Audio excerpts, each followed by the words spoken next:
Okay, hello. Welcome to your weekly social media and content creation meeting. You're officially clocked into work. And today at the Busy Blooming office, it's a bit of a different vibe because we're kind of in like the HR office today. We're off the clock. It's after hours. We're out of office because, as you can probably tell by the title, we are doing our first installment of content therapy. I'm so excited about this.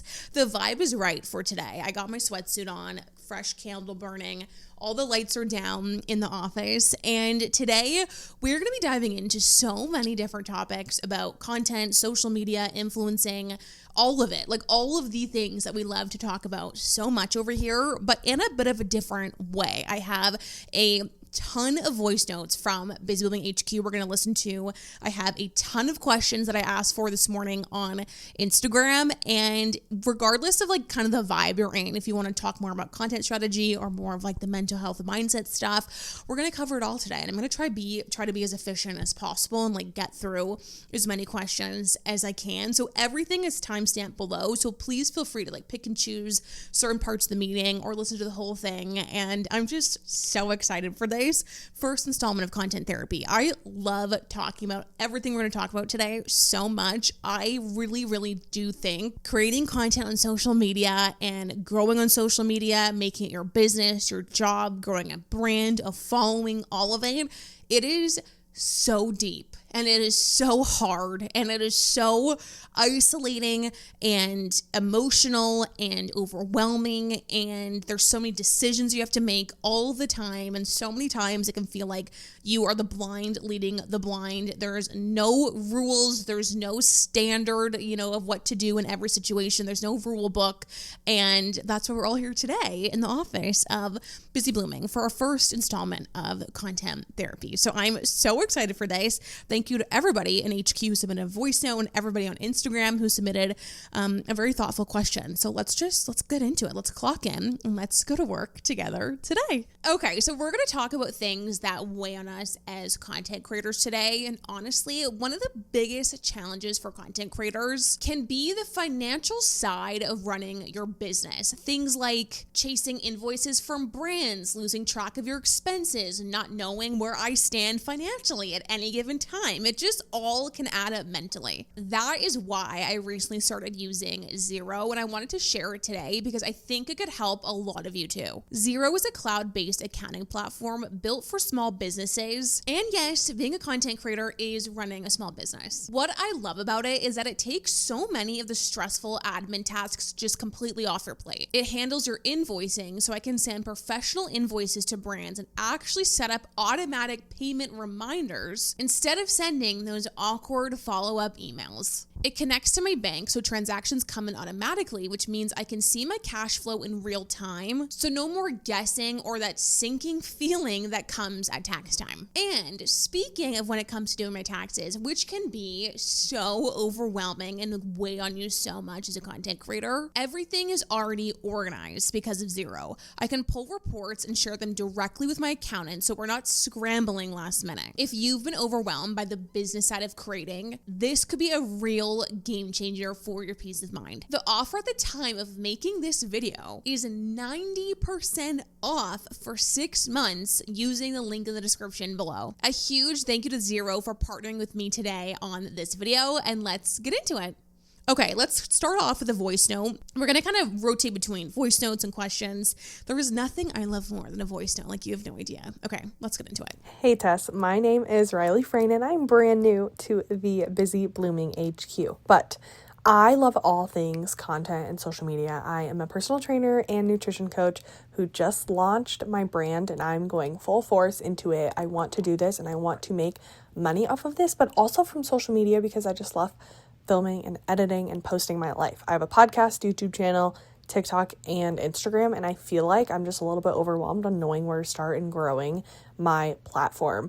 I would love if you, or maybe this is my question, do you have like a framework that you follow when trying to grow your accounts, and which one would you choose and stick to for the most amount of growth? Okay, this is such a good question to start off with. First thing I would do is I wouldn't think about what to learn about social media. I would think about all the things to unlearn about social media. There is so much to unlearn. This has probably been my biggest kryptonite as a creator, and I feel like for so many people, is creating content for how social media used to be. And this can happen in so many different ways, whether it's kind of just doing old formats that don't really work anymore, or just old strategies, different types of visuals. There's so many things about social media that just don't work anymore. We could do a whole video on that. I actually have a video on what not to do in 2026 from a series we did back in December. But this is the place I would start. Is firstly, I would really listen to what people are saying about how social media works nowadays, and just forget everything you know about Instagram, TikTok, and YouTube. For example, I saw this post today from Gary V, who, I would say the Busy Bling Office is a V friend. This is what he said, okay? Social media doesn't exist anymore. It is now interest media. 7 years ago, you got content from people you followed. 3 years ago, all of you know this, you do not get content as much from people you follow. You get content of the things you're interested in currently. Okay, he was cut off. Sorry, Gary, but basically what he was saying is social media doesn't exist anymore. It's now interest media. As you see on your feeds, you're not getting content from people you follow. It's from things you're interested in. I would say this point is even more reinforced in July when YouTube got rid of their YouTube trending page, because they literally said social media users are based on niche communities. Like TikTok obviously created this for the most part with their algorithm. It's that your For You page, your Instagram Reels feed, your YouTube homepage, it is not only people you follow, or probably not mostly people you follow, it is content about topics that you're interested in. So what I would first do, I would breaking up with, I don't know, maybe this is harsh, but lifestyle content, because what does that even mean? I would really try to focus on thinking about the interests of the people you create for, and who are those people, and create for them. Another thing to unlearn, I think, is social media is not about you. And I think that's one of the biggest mistakes people make, is they make social media all about them and a creative outlet, and their Instagram has to represent every single thing they're interested in. And 20 years ago or 15 years ago, when YouTube creators were really starting, YouTube was a creative outlet, and that's how they grew. That's just not how you grow anymore. I know it sounds harsh, but that's just what I would say. Real unfiltered advice is, you are truly starting a business. When you are heading out to make a following and a living on Instagram or YouTube or TikTok or Substack or whatever it is, you are heading out to start a business. And don't let old ways not grow your business of doing things okay, I'm just going to post a day in my life vlog every single day, or I'm just going to post a bunch of random stuff, or a random photo dump, or random stuff in your Instagram story, or just random stuff, you know what I mean? Because it's creative and fun. Get really focused on, dare I say, a niche, but a niche audience of niche down who you're talking to, what they're interested in. And a really good place to start, I think, is a signature series, which is not the hottest take ever, but I feel a series, holding an iPad, holding a notebook, giving out your method, doing 30 days to rebranding your gut or something, because you talk about fitness. I would also really take some time about your brand strategy. Don't just think about what you say, but how you say it. What is different about you? What are your brand pillars? Are you really funny, unfiltered? Are you really going to talk about your educational line? Are you really going to hone in on acne-prone skin? Or are you really going to hone in on stressed people, busy people? I could go on and on and on, because I've done this so much about where to start, but I would start there, from a technical perspective. I also have a whole playlist on my YouTube here on the podcast of where to start from Xero. There's a whole playlist on that. Another place I would start, just more of a mental mindset, is don't put any limits on yourself. You can really be anybody on social media. You can be anyone. You can reinvent yourself over and over and over again. Don't just, accept that, I just don't create nice looking content, or I'm not like that, or I just can't get my podcast to look that way, or I just can't create that or do that, or that's not for me. It is. And you can really be anybody. It's going to feel so extremely cringe. But if you want to one day have a book and have millions of followers talking about how to heal your gut when you're really stressed, or the link between stress and gut health or something, I don't know why I'm using that as an example. You can do it. And if you really want to, you just have to create now as the person you want to be on social media. You have to be them to become them, and you have to be them first before you become them. So that's something else you have to unlearn, is almost like showing up as maybe who you are and show up as who you want to be. And I could go more and more into that, but that's just like a bit of a brain dump of where I would start to answer your question. Okay, the next one. This is from Instagram. I'm trying to be concise with these answers. This is so long. Okay. How do you stay consistent when you're posting when your mental health is bad? LOL. Okay, this question, hits home for me so hard. I want to do a whole, series on this or episode on this or something. I haven't had the thought process yet of exactly how to do this, because mental health and struggling with mental health has been one of, if not the hardest parts for me of growing my business, Busy Blooming, this podcast, going from 9 to 5 to making this my full-time job and growing it and growing it and growing it. The hardest part has been, and people talk about grit a lot, of you have to be gritty and you have to have resilience. I feel like that has really come through with my mental health, is the grit I have had to have when I am struggling more than I can even ever want to describe and think about, has been the hardest part. It is really hard. Mental health is something I talk about, but I don't necessarily share my personal experience with. Something I've never shared is that it is something I am medicated for. It's something, medication has changed my life, and it's something that I have struggled with so much more than I feel like.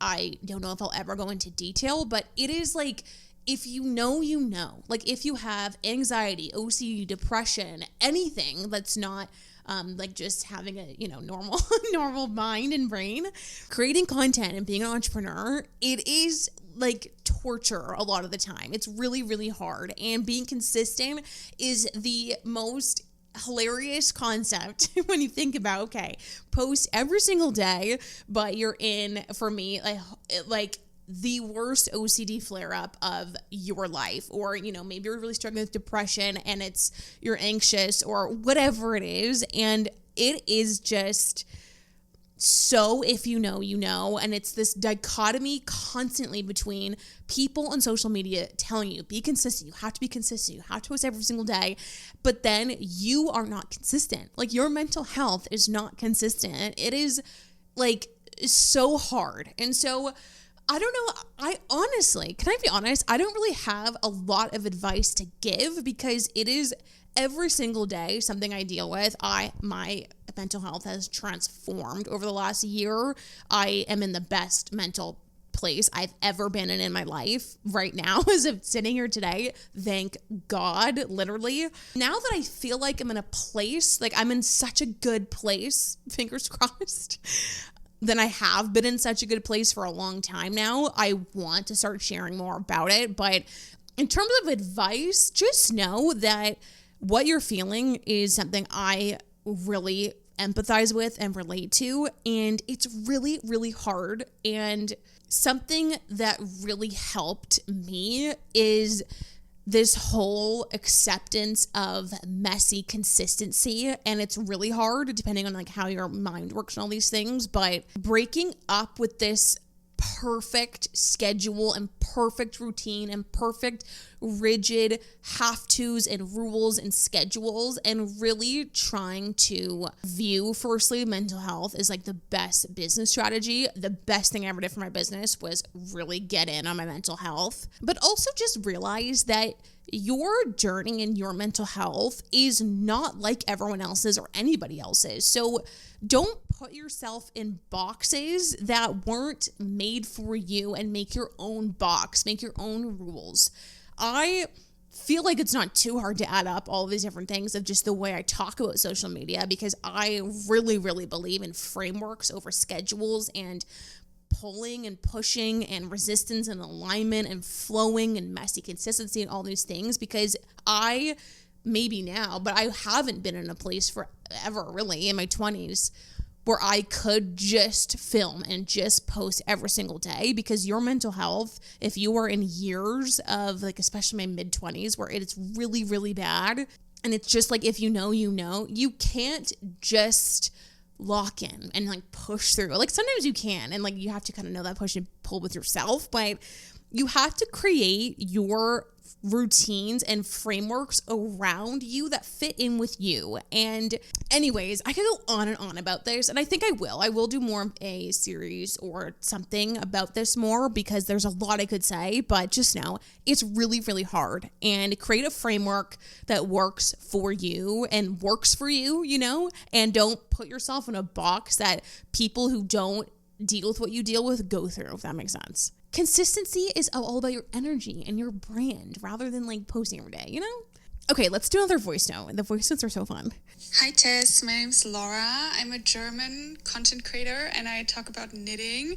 I primarily make YouTube videos, but I also started posting on Instagram thanks to your advice. And my problem right now is that I would like to do a little bit of a rebrand and transition into talking about hobbies and mental health, and how hobbies can affect our mental health and help us live a more fulfilling life. But I'm a bit afraid of losing my current subscribers, because they are there for the knitting content and not for like mental health, self-help type content, if you know what I mean. So how can I go about my rebrand in the best way possible?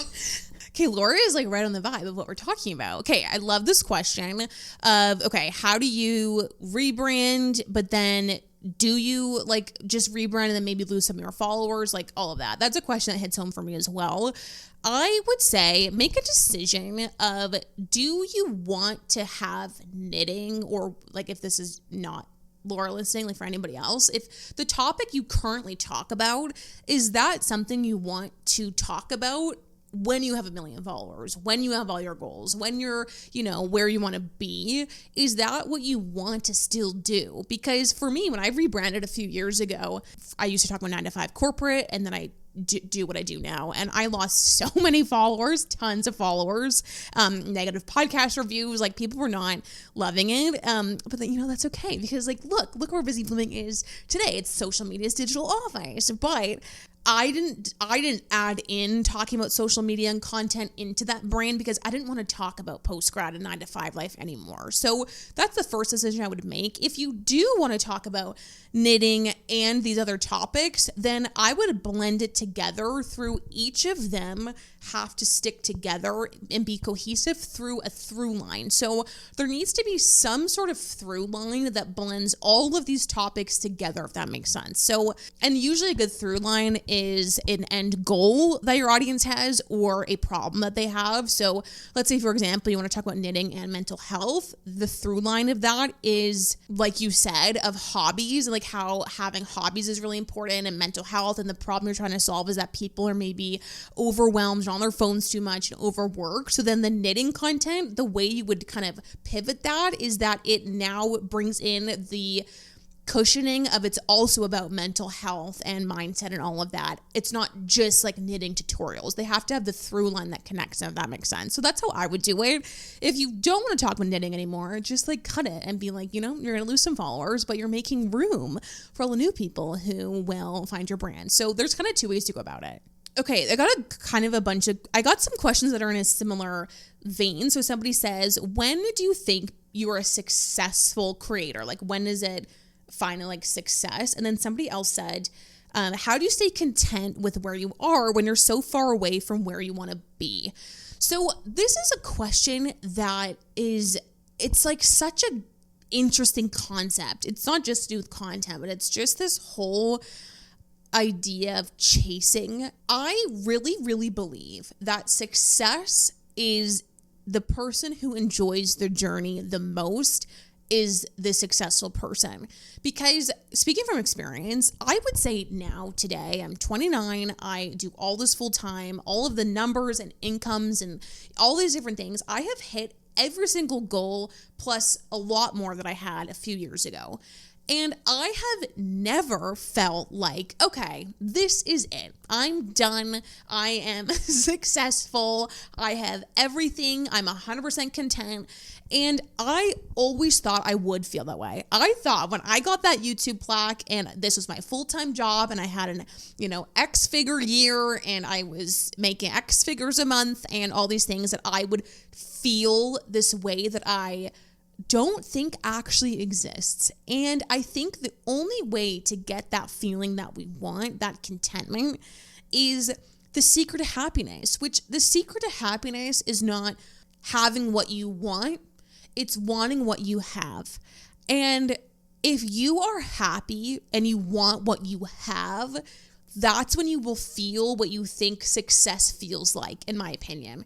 Because if I were to say, let's say I had 10,000 followers on Instagram, 10K on YouTube, 10K on TikTok, I was making, let's say 10K a month, and that's what I did. And I thought, where I am today in this point, this is what I want.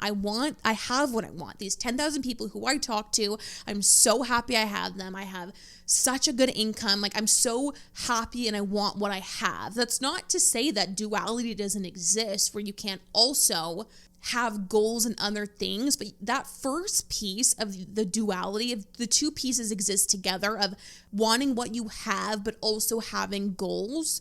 Because if you don't have that first piece, when you get what you want, you won't feel content or successful, because you won't want what you have. Like, even let's say you want 1 million followers and to make $1 million, if when you get those two things, you don't want what you have, you won't feel happy, successful, content, anything. And so, in my opinion, I think success is a feeling that we're all chasing, and that success is wanting what you have. And I think it's really hard. I have felt this 2 times in my life, where specifically right before maybe like a year before I quit my 9-to-5 job, I remember feeling this like uncomfortable feeling where I would look around at my environment, and not that I was like extremely ungrateful or anything, but I remember thinking like, this is not my life. Like, this, I need to get out of here. Like, this is not me and my trajectory and my line of life I'm supposed to be on. Like, this is not it.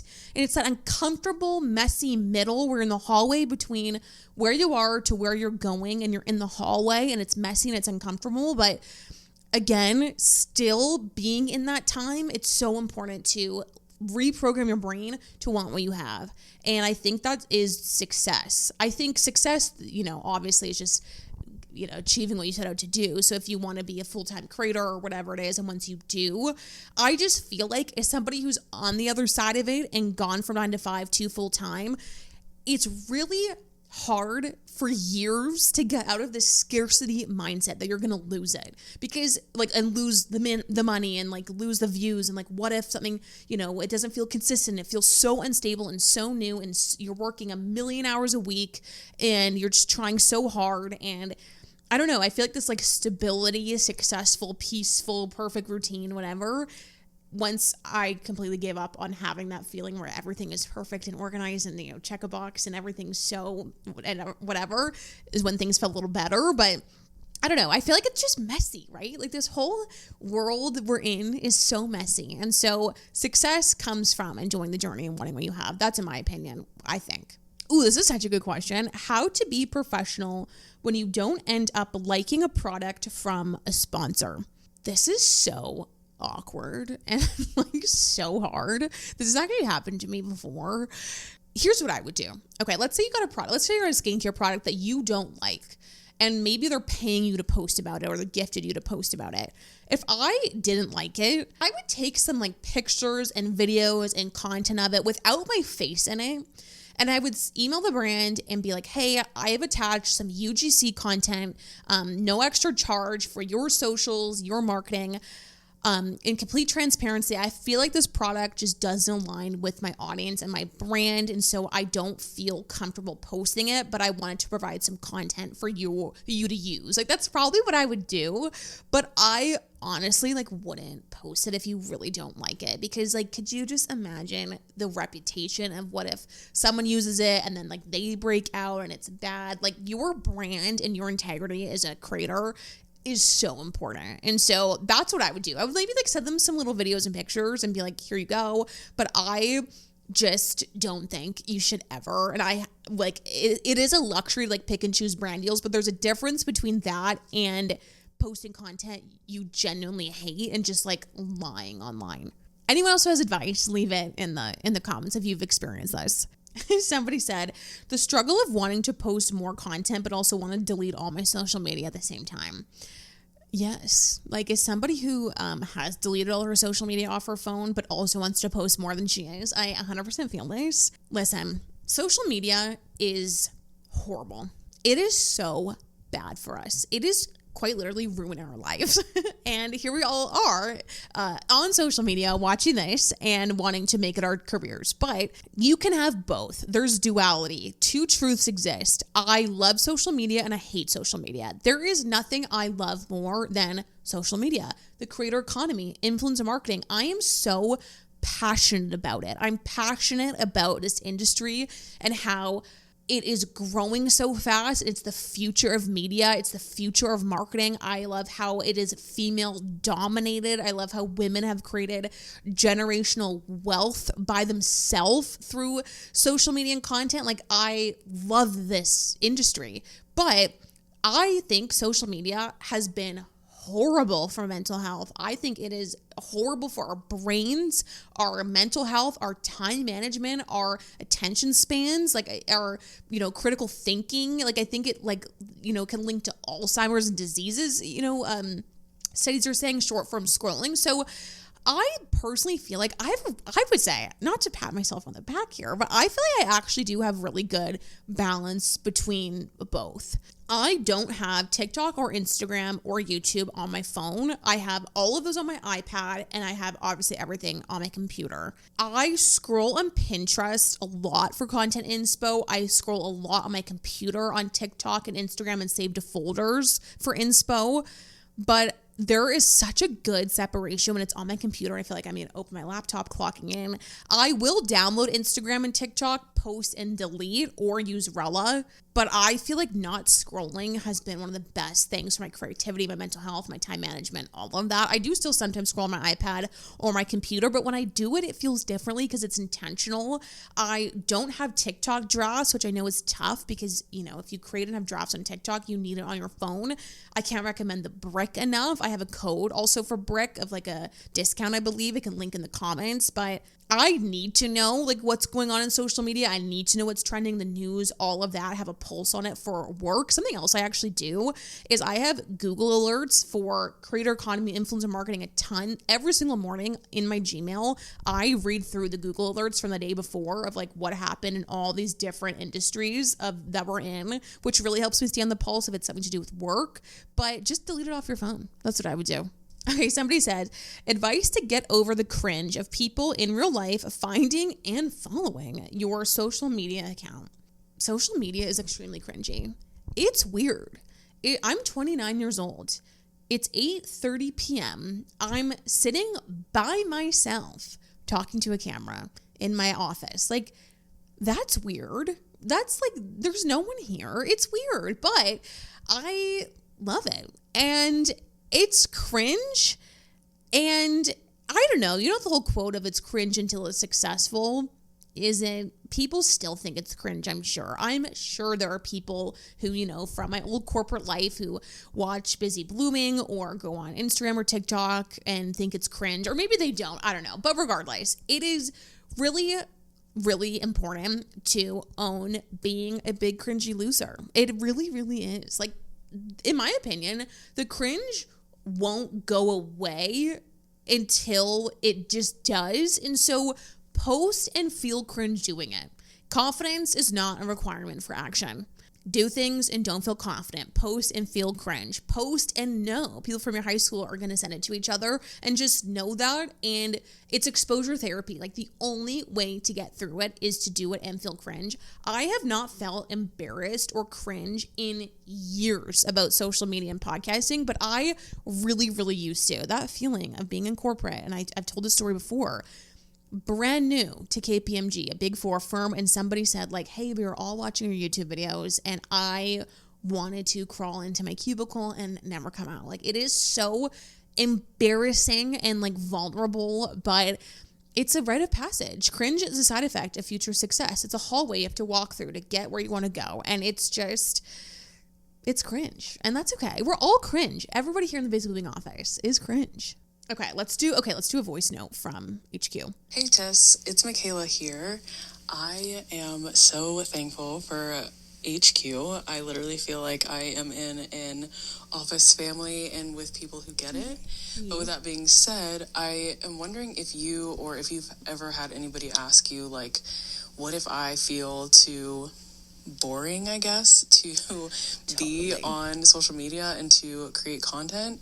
I feel like sometimes, because I'm at home all the time, I'm a homebody, and I'm really just working on my business most of the time, that I don't really have anything to show or anything to, like, make fun new content with. So I was just wondering what your thoughts were, and, like, how you would get out of that rut and, like, have a different lens or view on new content. Thank you in advance. Okay, I love this question. Thanks so much, Michaela. So I relate so hard of, like, you feel like you don't have, like, you know, a lot going on. Let me tell you, boring girl to another, I feel like my job is quite, I mean, I'm sure we all think it's interesting, like podcasting and social media and all that stuff.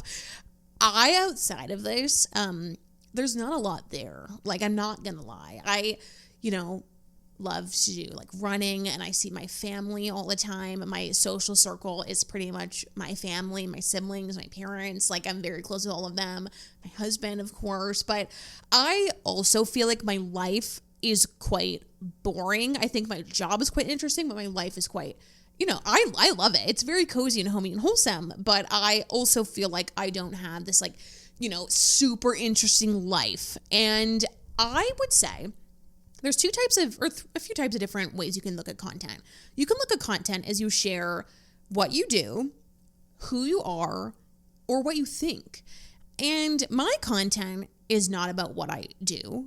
And what I mean by that, it's not about sharing my day to day. I don't vlog. I don't share my day to day, my meals, my weekends, my mornings, my routines. Like, I don't share anything about what I do. All I create about is what I think and my opinions and my thoughts. And I would really try to focus your content around that. Like, you sitting with an iPad or a piece of paper and talking to a camera has nothing to do with your life. It's all about your thoughts, your opinions, your experience, things like that. So I would try to build your brand around that rather than your lifestyle, if that's how you're feeling, if that makes sense. But sometimes your life isn't boring. It's just cozy and wholesome. Like, that's what I tell myself. Okay, let's do another question. How do you know what to keep private? I want to build a personal brand but not share details about my life. Okay, this is a really good question. So, and something that really resonates with me as well, because I feel like for me, I've been on both sides of the coin with content of, like, years and years ago, this channel, the podcast, TikTok, Instagram, everything, it revolved around my life. And I had really nothing private. It was all about, my wedding and my engagement. My mom was on my YouTube, and my husband we did an episode, and I did about my, I would talk about my mental health, my income, what I'm spending, my goals, my everything. Like, I really vlogged and shared everything. My TikToks were get ready with me about everything I'm doing, working on, and feeling, and whatever. It was very personal. Like, sometimes I watch back my old vlogs and I'm like, wow, I was just everything. And then now I would say I actually do quite the opposite. I'm actually very private about my life outside of, social media and content creation. And this is what I will say is building a personal brand and sharing your personal life, in my opinion, don't go hand in hand. I actually think it's better if they don't. people you might think of like, Jake Shane, Alex Earl, Emily Kaiser, Claudia Walsh, Whitney Simmons, maybe even like people who you feel like are so open and about their life and they're not private and all these things. They have clear brand pillars that go with their personal brand of that they share about certain things. Like Alex Earl is very open about her relationship. Whitney Simmons is very open about her mental health journey, but you don't know about every single piece of their life, like their, all of their family dynamics and, every single detail about their health, or you know what I mean? Like there's so many pillars to who we are. When you think about what to share, what not to share, does sharing it get you closer to where you want to go? And sometimes the answer is yes, and sometimes it's no. I feel like for me, something I really want to share more about is my mental health journey, because it's just been like such a journey and such a big part of my life. But I haven't shared that in the past. And I've always kind of had a rule with myself of, because sometimes with content and founders and entrepreneurs and different things, you want to be open about the journey of it and how it's hard a lot of the time and difficulties and mistakes and all of that. I personally like to share things. It's private until it's in the past. If I am currently experiencing something and I don't have a good hindsight on it or point or lesson or takeaway or anything, I'm just sharing it to share, unless the goal is to connect and like be real, which I love to do that too. But for my brand and like Busy Blooming and what we're doing here, I feel like it's more helpful for me to be like, I went through this and here's like all of my perspective and takeaways and things I would have done differently, rather than saying, I'm really struggling with this right now. Like, and that's it. So it kind of depends like what it's actually about, because I do feel like that's helpful too, for me to be like, this is so hard right now, which we do. So regardless, I would ask yourself, is it helpful to share it? Does it get you closer where you want to go? And you do not have to share everything about your personal life at all. Let me be an example of that. You don't have to at all. You can build connection through your experiences, your opinions, your hot takes, your commentary, your personality, your sense of humor, your interests. Like there are so many other ways. Your personal life, honestly, is like maybe one of the worst ways to connect. So it doesn't even have to be a part of your content strategy whatsoever. It actually really shouldn't be a part of it. You should have specific pieces of your life to share regardless. So I wouldn't worry too much about that. Okay, next question. We'll do one more question and one more voice note. Okay, question. How do you deal with comparison? I always feel behind, or like I'm behind everybody else. I really struggled with comparison at the beginning. It's a numbers game. Like you can literally see, I have 1,000 followers, they have 10,000. I got 2 views, they got 200,000 views. Like I really struggled with comparison when I was creating out of my zone, like when I was doing, day of my life vlogs, week of my life, talking about post-grad, 9 to 5, all this stuff, I really, really struggled with comparison. The second I rebranded and I launched Busy Blooming and I started, this whole brand and business and all of it, I didn't struggle as much anymore, because I'm like, this is so me. And like, this is so different. And this is so, not what I've really seen. And it's so fun and it's so like unique and it's so, me coded. And I just felt like I created my own lane. And when you're in your own lane, you don't look around the other lanes, because you're just like, this isn't the same. And I also feel like when I was so happy with the content I was doing, the views just weren't as important, because it's like, if I posted a vlog that I just like loved making, like say I did a vlog in a couple of weeks from now or something, it gets 2,000 views here, and it's like, I had the best time making it. I feel like it's such a good piece of content. I'm so happy it lives on my channel. I want to add it to my library of content for everybody. I think it's great. That's what you start to feel with your content. But if you don't feel that way, I feel like comparison's harder. So I don't know if that's helpful, but that really helped me. And I think it's like, you're not trying to be anybody else, because no one does what you do. And if you really have a unique brand, it helps a lot with comparison, in my opinion. And also this whole like wanting what you have, like just being like, I love the followers I have and the brand I have. And if you don't feel that way, you don't love your brand and your content and this world you're building, and you don't have a clear grounding of like, this is getting me closer to here, and this is so strategic and makes sense and it's helping me grow, it can make comparison worse. So anyways, that's what I will say on that. But if anyone has any comparison tips, please comment down below. Okay, let's do one more voice note and then we can wrap it up. Okay, I was trying to make this episode like a cute little 20-minute, and here we are. Hi Tess, so I just enrolled in Busy Blooming HQ and I'm so excited to be here. So I have a great series idea and I was just looking for advice here on how not to make my journey not selfish. So I'm training for a half marathon and then a full marathon. I want to take my viewers along for this journey and my audience is very specific because I am doing this while I am postpartum and I also have 3 kids, so I'm a mom. And my journey seems really selfish, and in filming these videos, I'm doing a lot of B-roll and vlogs, but I don't know how exactly to make this not self-centered and not about me. Any advice on how to make content like these self-journeys worthwhile for viewers? Okay, thank you. Thank you so much. I firstly need to, and I'm sure all of us will say this in the comments, you're a superhero, you're a mom, you're postpartum. You're not just training for a half marathon, you're training for a full marathon also. Like, we all need to like bow down. Just because your content, you know, you've maybe heard the advice of it being unselfish, doesn't mean that's not about you. It means that it's the viewer is like sat for it and invested in it. So there's a way to do this because training for a half marathon when you're postpartum, when you're a mom, and you're training for a full marathon is a very compelling, interesting story. That's inspiring. It's amazing. It's admirable. And so I feel like the hook is right there. Like, I'm a mom, I'm postpartum, I'm training for a half marathon. Like, that's a great hook. So I would just, rather than focus on, okay, how can I make it not about me? How can I think about making it about like tips? Because unselfish content doesn't mean tips. All it means is that you're really thinking about how to bring the viewer along on a story. So that's what I would think about with your content. And I feel like it's kind of writing itself, honestly. So yeah, that's what I would do. I would really focus on creating a good hook and repeating that hook probably in all the videos that makes it like a journey and a story, if that makes sense. But like amazing, like you need to please keep us all updated on your half marathon and your marathon content because that is amazing. And we all need to get it together. Like, that is inspiring me.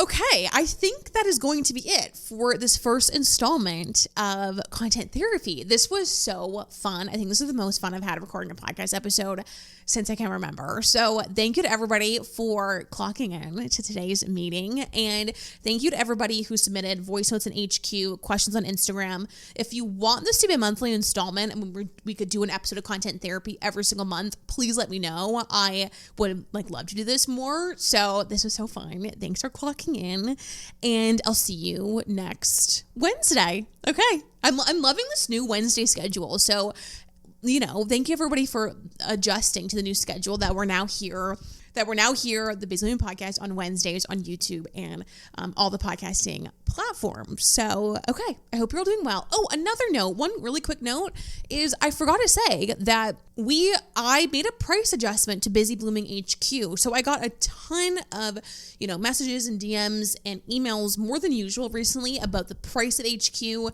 and how you really want to join or you wanted to keep it, but the subscription fee was just a little bit too much to manage. And so, I could go on and on about this, but I just really, Busy Blooming to me, it's really important that it's accessible and it's a place that you feel like is accessible to clock in. And if you want to join HQ, you can. And so anyways, I made the decision to lower the price of HQ to $15 a month, $15 US, $20 Canadian per month. And it's like $5 Canadian a week and nothing changes. Like, I'm not taking anything away. It's the exact same HQ. But yeah, I just wanted to adjust it. And I'm really glad the response has been positive. But in case you didn't see on our YouTube community tab, it's $15 a month now. You go our Monday meeting episodes, our Friday content ideas reports, tons of stuff in there on the desk. We have our monthly recap content reset meetings, and it's a lot of fun. The chats are really fun. So anyways, there's a lot of stuff there in HQ. You can go to our website and learn more, and there'll be some marketing stuff coming out about it this month for the first time, but it's $15 a month in Busy Blooming HQ, and I'm glad everyone is happy with that because I feel really good about it, and I'm really happy about it. So if you're happy, I'm happy. So it just makes sense. And Anyways, okay, well, it's time to clock out of work. Happy Wednesday. I hope you're doing well, and I'll see you on Wednesday. Okay, bye.